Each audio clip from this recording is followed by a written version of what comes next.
So మనతో అయితే stock market analyst, mutual fund legend Arun Kumar గారు ఉన్నారనమాట. సో సార్‌ని ఇన్వైట్ చేసి అసలు మనం ఏ ప్లాట్‌ఫామ్స్‌లో ఇన్వెస్ట్ చేయాలి? సో ఇండివిడ్యువల్‌గా ఇన్వెస్ట్ చేయాలా? లేకపోతే బల్క్ అమౌంట్ ఇన్వెస్ట్ చేయాలా? ఏ యాప్స్‌ని మనం నమ్మాలి? సో సార్‌ని వెల్కమ్ చెప్పేసి వీడియోని స్టార్ట్ చేసేద్దాం. వీడియో అయితే ఎక్కడ కూడా స్కిప్ చేయకుండా ఎండ్ వరకు చూడండి. ఫ్రెండ్స్‌కి, ఫ్యామిలీ మెంబర్స్‌కి షేర్ చేయండి. ఈ రోజే ఇన్వెస్ట్‌మెంట్ స్టార్ట్ చేయండి.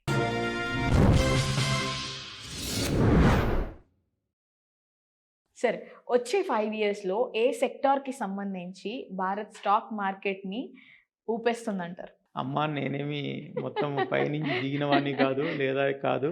హ్మ్. బట్ నాకున్నటువంటి నాలెడ్జ్‌లో నేను చెప్తున్నాను. మొట్టమొదట నేను ఎప్పుడు నమ్మేది కూడా ఫస్ట్ మ్యాక్రో లెవెల్స్‌లో టాప్ టు బాటమ్‌లో ఫస్ట్ మ్యాక్రో లెవెల్స్‌లో గ్లోబల్ ఎకానమీని స్టడీ చేయమని చెప్తాను. ఓకే. గ్లోబల్ ఎకానమీని స్టడీ చేసిన తర్వాత మన ఇండియన్ ఎకానమీ ఎలాంటి పొజిషన్‌లో ఉన్నాయని చెప్పేసి చెప్తాను. ఇప్పుడున్నటువంటి మన యొక్క ఎకానమీ ఏమవుతుందంటే పీక్‌కెళ్ళి కిందికొస్తా ఉంది. కాంట్రాస్ట్ స్టేజ్‌లో వాటెవర్ ఇట్ మే బి అది కిందికి పడిపోవచ్చు లేదా పైకెళ్ళడానికి అవకాశం ఉంటుంది. బట్ ఎవ్రీబడీ ఎక్స్‌పెక్టెడ్ ఏంటంటే మనం ఇంకా ఎక్స్‌పాన్షన్ స్టేజ్‌లోకి మనం వెళ్తామని చెప్పేసి అనుకుంటున్నాము. హ్మ్. ఈ స్టేజ్‌లో మనం ఫస్ట్ గమనించినప్పుడు ఏమవుతుందంటే మనకు టాప్ 5 సెక్టర్స్ అనేది మనం గమనించినప్పుడు సో, మనకు ఎప్పుడు కూడా సెక్టర్స్ ఎప్పుడు టాప్‌లో ఉంటాయి అంటే, ఒకటి గవర్నమెంట్ సపోర్ట్ ఉన్నప్పుడు, రెండవది మామూలుగా దానికి తగ్గ సేమ్ డిమాండ్ అండ్ సప్లై అనేది మామూలుగా రీటైల్ ఇన్వెస్టర్స్ లేదా ప్రమోటర్స్ లేదా కంపెనీస్‌లో ఉన్నప్పుడు. సో, ఈ రకంగా టాప్ టు బాటమ్ అనాలిసిస్ మనం తీసుకుంటున్నప్పుడు ప్రెజెంట్ ఉన్నటువంటి ఇండియా పొజిషన్స్‌లో మార్కెట్ సైకిల్ అనేది ఇప్పుడు ఐటీలో కొద్దిగా మనము తడబడ్డాము. ఒకప్పుడు మనము ఐటీలో లీడర్స్. కానీ ఈ ఐటీని జాగ్రత్తగా గమనించినట్లయితే ప్రతిసారి కూడా ఎప్పుడూ కూడా మనము మన ఇంజినీరింగ్ అయిపోతేనే ఒక ఎంప్లాయీగా వెళ్ళిపోయి నేను అమెరికాకెళ్ళి సెటిల్ అవ్వాలని చెప్పేసి అనుకుంటాడు తప్పితే, ఆ అమెరికన్ కంపెనీ అమెరికన్స్ లాగా మనమెందుకు కంపెనీస్ స్థాపించి స్టార్ట్ మనం చేయడం. ముందుకు తీసుకెళ్తామనేది ఈ యొక్క అవగాహన లోపం అనేది ఆల్మోస్ట్ ఆల్ నేను నా కాలేజ్ డేస్ నుంచి చూస్తున్నాను. ఒక ఈవెన్ 2-5% పీపుల్ కూడా ఈ రకంగా ఆలోచించట్లేదు.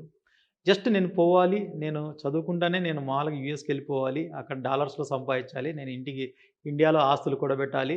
ఆ తర్వాత నా లైఫ్ ఏమైతే అది అయిపోతుందనే ఈ యొక్క చిన్న గీత వద్దనే ఆగిపోతున్నారు. ఇది కాదు. సో, ఆ రకంగా ఐటీ వచ్చేసి మామూలుగా తడబడింది.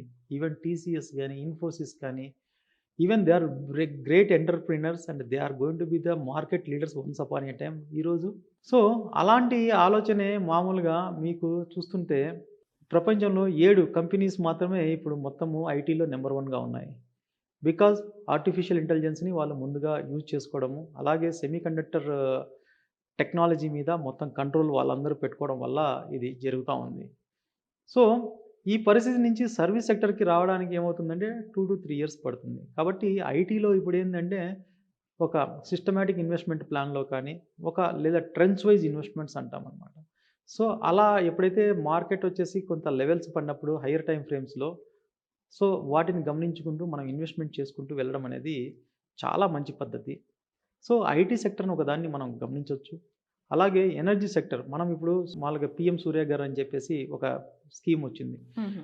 75,00,000 ఇండ్లకి మనము మొత్తము సోలార్ ఎనర్జీ ద్వారా కరెంట్ అనేది ప్రొడ్యూస్ చేస్తూ, ఆ మిగిలిన కరెంట్‌ను కూడా మనం ఫీడర్స్‌కి అంటే ఎలక్ట్రిక్ ఫీడర్స్‌కి ఇమ్మని చెప్పేసి చెప్తున్నాం. సో, దీనివల్ల ఏమవుతుంది? నీ యొక్క కరెంట్ అనేది నీ యొక్క తలసరి ఆదాయం అనేది పెరగడానికి అవకాశం ఉంటుంది. ఎందుకంటే నెలకొచ్చే ఖర్చు నీకు తగ్గిపోతుంది. అదే విధంగా నీకు వచ్చే ఆదాయం అనేది పెరుగుతా ఉంటుంది. హ్మ్. సో, ఇలాంటి చర్యలు అనేది చాలా ఇంపార్టెంట్. నెక్స్ట్ మనకు ఈ ఎనర్జీ సెక్టర్‌లోనే మామూలుగా మనకు నాన్ కన్వెన్షనల్ ఎనర్జీ సెక్టర్. ఇప్పుడు సోలార్ ఎనర్జీ కూడా నాన్ కన్వెన్షనల్ ఎనర్జీ సెక్టర్ కిందకే వస్తుంది. ఒక బయోగ్యాస్ అనేది నాన్ కన్వెన్షనల్ ఎనర్జీ కిందకి వస్తుంది. అలాగే మూడోది హైడ్రోజన్. మనము హైడ్రోజన్ స్కూటర్ వచ్చేసి ఎప్పుడో నేను బాగా బాగా గుర్తు 2001, 2002 ముందే జర్మనీలో ఒకసారి జరిగినట్టు గుర్తు. కానీ అది మనకు ఒక ప్రొడక్ట్ రూపంలో మనం బయటికొచ్చేటప్పటికి ఈ 2026 సంవత్సరం వచ్చింది. కానీ ఈ లోపల జరిగినటువంటి డ్యామేజ్ ఏందంటే, ఎప్పుడు కూడా మొత్తము పేటెంట్స్ అనేది మొత్తము ఫారిన్ కంట్రీస్ మాత్రమే తీసుకున్నాయి. మనము ఈ యొక్క పేటెంట్స్‌ని మనం సాధించలేకపోతున్నామనమాట. హుహు. సో, మనము నాలెడ్జ్ ఎంత ఎక్కువున్నా పర్లేదు, ఒక ఎంప్లాయ్‌మెంట్‌తో పాటి ఆ మ్యాక్రో లెవెల్‌లో, పై లెవెల్‌లో మనం ఏ రకంగా ఈ యొక్క బిజినెస్‌ని స్టెబిలైజ్ చేసుకొని ముందుకెళ్తాము అంటే, మన ఇండియా అప్పుడు డెవలపింగ్ స్టేజ్ నుంచి డెవలప్డ్ స్టేజ్‌కి వచ్చేదానికి అవకాశం ఉంటుంది. ఓకే. సో, ఇలాంటి ఆలోచన విధానం ఉన్నప్పుడు మామూలుగా ఏదైతే ఇప్పుడు ఉన్నటువంటి సెక్టర్స్‌ని గూడా ఇప్పుడు మనకు ఇంప్రూవ్‌మెంట్ సెక్టర్స్ ఏదైతే మనం అనుకుంటున్నామో నెక్స్ట్ 5 ఇయర్స్‌లో కూడా వీటిల్లో ఇలాంటి ఆలోచన విధానాన్ని గవర్నమెంట్ ప్రోత్సహించి, అలాంటి ఆలోచన ఉన్న వాళ్ళని కొద్దిగా ముందుకు తీసుకెళ్ళడమే మనకు మన యొక్క శ్రీరామ రక్ష మనకి డెవలప్డ్ కంట్రీగా మనం చేసుకోవడానికి ఉంటుంది. హ్మ్. సో, నాన్ కన్వెన్షనల్ ఎనర్జీస్ అనేటివి ఇప్పుడు నెక్స్ట్ వెళ్తున్నాయి. సో, ఇప్పుడు మీరు చూసే ఉంటారు. వాటర్‌తో గూడా ఇప్పుడు స్కూటర్స్ నడుస్తున్నాయి. అది ఎప్పుడో ఒకప్పుడు ఒక టాటా వాళ్ళు సక్సెస్ అయ్యారని జెప్పేసి నేను విన్నాను. ఎప్పుడన్నా అంటే దాదాపు 25 ఇయర్స్ బ్యాక్. బట్ ఇప్పుడు అది ఒక ప్రొడక్ట్ రూపంలోకి వచ్చేదానికి తయారైంది. హ్మ్. అలాగే ఇప్పుడు మామూలుగా ఆర్టిఫిషియల్ ఇంటెలిజెన్స్ అని జెప్పేసి మనం చూస్తున్నాం. ఆర్టిఫిషియల్ ఇంటెలిజెన్స్ కంటే కూడా ఐటీలో సెమీకండక్టర్ టెక్నాలజీని ఏదైతే ప్రొడ్యూస్ చేస్తాయో, ఆ కంపెనీస్‌కి మన యొక్క గవర్నమెంట్ వచ్చేసి తైవాన్ను ఇట్లాంటి మనం గూడా ఒక ఆల్టర్‌నేటివ్‌గా వెళ్ళాలన్నటువంటి ప్లాన్ ఉంది కాబట్టి, దాంట్లో మనం పెట్టడం అనేది చాలా మంచిదిగా అంటే చాలా అద్భుతంగా ముందుకెళ్ళడానికి అవకాశం ఉందని జెప్పేసి నేను అనుకుంటున్నాను. హ్మ్. అలాగే నెక్స్ట్ డిఫెన్స్ సెక్టర్. డిఫెన్స్ సెక్టర్‌లో మనకి ఆర్డర్స్ బాగా వస్తున్నాయి. మనము మన యొక్క టెక్నాలజీని డిఫెన్స్‌లో ఏదైతే ప్రూవ్ చేసుకుంటున్నామో, ఇప్పుడు ఆపరేషన్ సింధూర్ యాహ్! టైంలో కానీ, ఆ యొక్క చైనా యొక్క టెక్నాలజీని గూడా మనం మించి మనం పోతున్నామన్నటువంటి ఒక ఖచ్చితమైనటువంటి అవగాహన ఉంది. దాన్ని ప్రూవ్ చేసుకుంటున్నాం కాబట్టి, డిఫెన్స్ సెక్టర్‌లో కూడా మంచి అవకాశాలు ఉండడానికి అవకాశం అవకాశం ఉంది. అలాగే మొత్తము మనము ఇప్పుడు ఒక టెలికమ్యూనికేషన్స్‌లో కూడా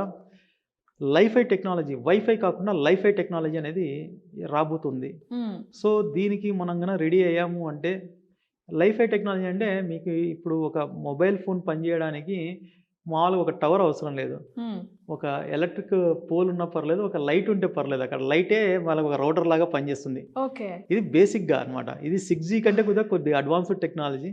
Japan is going to be successful. దాంట్లో మనకి ఇప్పుడున్నటువంటి మామూలుగా 10 గిగ్ స్పీడ్, 100 గిగ్ స్పీడ్ కంటే 100 times already they are tested. It is successful. So, ఇలాంటి టెక్నాలజీస్ మామూలుగా ఏదైతే కంపెనీస్ పెడుతుంటాయో అలాంటి సెక్టర్స్ అంటే ఇప్పుడు మీరు స్పేస్ ఎక్స్ అన్నారు.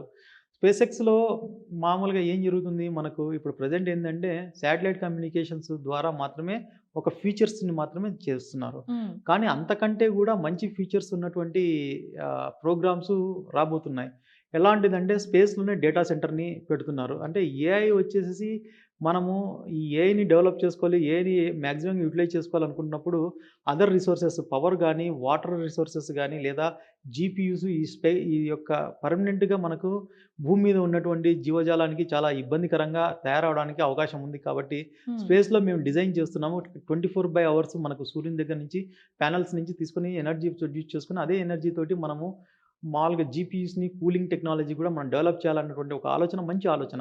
సో, హ్మ్. ఇలాంటి ఆలోచన ఉన్నటువంటిది ఇలాంటి ఆలోచనను ఒక స్పెసిఫైడ్ టైంలో టెక్నాలజీని ఏదైతే ఇంప్రూవ్ చేస్తాయన్నటువంటి కంపెనీస్‌లో మనం గ్లోబల్‌గా ఇన్వెస్ట్‌మెంట్ చేసినా పర్లేదు. మన యొక్క ఇండియన్ ఎకానమీలో కూడా చేసినా పర్లేదు. సో, ఇలాంటి అవగాహన పెట్టుకొని మామూలుగా సెక్టర్స్‌లో మనం ఇన్వెస్ట్‌మెంట్ చేసుకుంటా పోతే చాలా ముందుకెళ్ళడానికి అవకాశం ఉంటుంది. అలాగే ఇప్పుడు మనకు కొంత న్యాచురల్‌గా కొన్ని సెక్టర్స్ ఉన్నాయి. మనము ఈవెన్ దో ఇంత ముందుకెళ్ళడానికి ఇవన్నీ సెక్టర్స్ ఉపయోగపడుతున్నా కూడా రెగ్యులర్‌గా ఉండడానికి ఇప్పుడు ఆయిల్ అండ్ న్యాచురల్ గ్యాసెస్ హ్మ్. సచ్చినట్టు మనం ఖచ్చితంగా రేపు తీసుకో ఈరోజు మనం బతకాలి అంటే ఖచ్చితంగా వాటి మీద కావాలి. ఆధారపడాల్సిందే. అవును. సో, వాటిల్లో గూడా మంచిది మామూలుగా ఎంతవరకు ఉంటుంది? ఎలా ఉంటుంది? అనేది ఆ యొక్క సబ్జెక్ట్ నాలెడ్జ్‌ని సంపాదించుకొని ఈ సెక్టర్‌లో గూడా కొంత అంటే ఈ ప్రియారిటీ వైస్ తీసుకున్నప్పుడు ఈ ఫస్టు నేను చెప్పినటువంటి మామూలుగా నాన్ కన్వెన్షనల్ ఎనర్జీ సోర్సెస్ తర్వాత ఐటీ సెక్టర్ తర్వాత మళ్ళా ఇప్పుడు స్పేస్ టెక్నాలజీ ఈ యొక్క సెక్టర్ ఆ తర్వాత వచ్చేసి డిఫెన్స్ సెక్టర్ ఇప్పుడు వచ్చేసేసి ఈ కన్జంప్షన్ సెక్టర్ గానీ ప్లస్ మామూలుగా ఆయిల్ అండ్ న్యాచురల్ అంటే దీన్ని ఏమంటారంటే క్యాపిటల్ గూడ్స్ అంటాం మనం. ఈ క్యాపిటల్ గూడ్స్‌లో కూడా కొంత అవగాహన పెరగడానికి అవకాశం ఉంటుంది. Next auto sector. వీటి మీద ఉంది. ప్రెజెంట్ అయితే మాములు మెటల్స్, హెల్త్ ప్రెజెంట్ పెర్ఫార్మ్ బానే చేస్తున్నాయి. అవి కన్సిస్టెంట్‌గా ఉండేటువంటి సెక్టర్స్ కాబట్టి మామూలుగా హెల్త్ అండ్ ఫార్మా సెక్టర్ ఈ రోజని కాదు. అది కూడా ఖచ్చితంగా మానవాళికి ఖచ్చితమైనటువంటి ఉంటుంది కాబట్టి, మీరు ఈ సెక్టర్స్‌ని ప్రియారిటైజ్ చేసుకొని మీ యొక్క అవగాహనను బట్టి మీరు మామూలుగా వాటిల్లో చేసుకోవడం అనేది ముందుకెళ్ళడానికి ఎంతో అవకాశం ఉంటుంది. Fine. Thank you sir. Thank you so much. Okay.